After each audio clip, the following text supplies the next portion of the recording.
once I was having lunch with a client, as we all do from time to time, and we were trying to impress this client. Haven't really sort of spoken with them much before. We were trying to impress them, and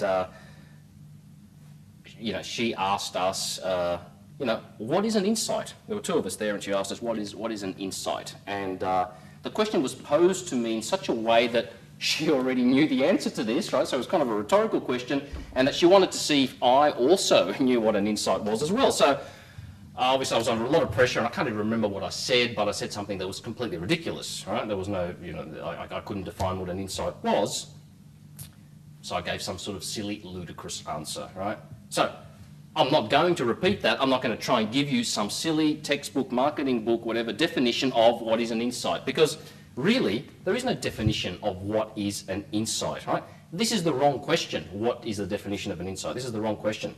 There is no definition of an insight. Rather, what we will discuss, right, in the next few minutes, is the understanding of the relationship between research, insights, right, answers, what we call answers, and marketing, right? So let's begin here by realising something about research and answers. And answers. This is the holy grail, right? What is the answer? What is the answer? Now, this is a real problem because, and I know this is going to sound a little bit crazy, but there are actually no answers. There are no answers because there is no right and wrong, especially in marketing, right? There is no real right and wrong. There are only questions and realisations. There are no answers. So what exactly is a realisation? Again, let's go back to what the word means. What is a realisation? A realisation is making something real. What are we making real? Right? What are we realising? What do we need to realise? We need to realise something that we can't actually see, or something that was previously hidden to us. To realise something means to give it an apparent reality, if you like, yeah? Realising what? What are we realising, right? To a question or a thought, right? Or the thought that was behind the question itself. Now, questions, here's the paradox again, questions are more important than answers, because in the seed of every question is actually, there is an answer in there, right? There's no such thing as a pure question.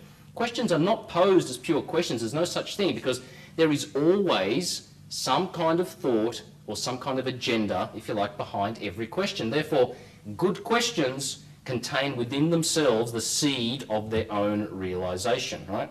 So a question is an expression of a thought in itself. It's not just a question of I don't understand. It's actually a sentiment of the thought itself, right? It is not a statement of the unknown. This is why questions are more important, because good questions, good hypotheses are realisations in themselves, right? So we think, well, this is one of our problems in research, is that we think we're in the answers business, right? We think we're in the answers business, but this isn't right, because there are no answers, right? We are in the realisation business. We're in the realisation business, and it's not just a semantic difference between realisation and answer, right? An answer assumes there are facts, right? And, reality is not that cut and dried. It's basically not that black and white. There are no facts. There's only perception. There's only perception, right? No fact. That's why we supply realisations rather than answer. So what are we talking about? We're talking about an insight is simply a realisation, and a realisation basically comes from a hypothesis or a question. All right? So that's one issue. The other issue is that for every realisation, there is also the realisation that we know less than when we began. Right? So, the paradox of problem solving, the paradox of supplying these so-called answers, is that really, if you've done elegant research, if you've created a good investigation, a good piece of journalism or whatever, you will throw up as many issues, as many hypotheses as things that you supposedly answer, if you like, right? And that was one of Socrates' most famous lines, I think, famous quotes, is that when someone asked him if he knows a lot, or if he's intelligent, or if he knows a lot of things, he said, "I know enough to know that I know nothing." Right? And that's a very, very insightful thing to say, because truly excellent research creates more questions than it answers, because the question is the insight. That's basically where it comes from. So we can say that X and Y is actually happening, but in reality, if we've done our job properly, we should be exposing more issues that we actually need to have realisations about, because questions that we raise, good questions, right, are both questions and answers in themselves, right? So good questions are realizations in their own right. So, and the last thing we want to say about this is that an insight, to develop an insight, right, requires a process, right? So we have insights, you know, while we're sleeping, while we're in the shower. I mean, we have ideas and all that kind of stuff. Sure, that's fine, but that's a bit hit and miss, right?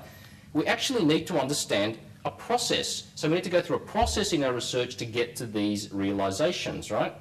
So you've got to take consumers through a journey. If you want to get, you know, answers from consumers, stop asking them questions. Get the consumer to participate in their own realization about themselves. Now, they might only implicitly realize things about themselves, but that process of realization with the consumer in the group is really, really important. Because if the consumer realizes something about themselves, then so will we as well, right?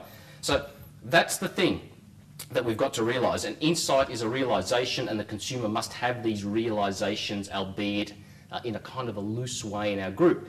That's why we shouldn't ask consumers direct questions, because that means that they feel that they're going to give us they have to give us a direct answer back. And there really aren't answers, right? There are only perceptions and only realizations, right? So this is the thing that we've got to realize now ourselves, right? The future of the product is not just in the product itself, right? The future of the product is in the consumer. This is what we said before about the past, the present, and the future. The future of the product is in the consumer. The insight to the future of the product, or whatever we're studying, is actually already in the consumer, and we've got to get the consumer to realise it themselves. It's somewhere in their intuition. We've got to get them to get to a sense of realisation so that we can realise it ourselves, right? And again, Brand Odyssey, this is what it's all about. This is what it's been constructed to do. It expresses and finds out what there is, but not necessarily known, right? So it finds what there is in there, but not necessarily what is known, easily expressed, or even visible, right? I think we've got to stop using research to confirm the bleeding obvious. You know, by definition, the bleeding obvious is the bleeding obvious. We don't need to confirm that. We need to actually understand and create processes to get realisation from the consumer themselves.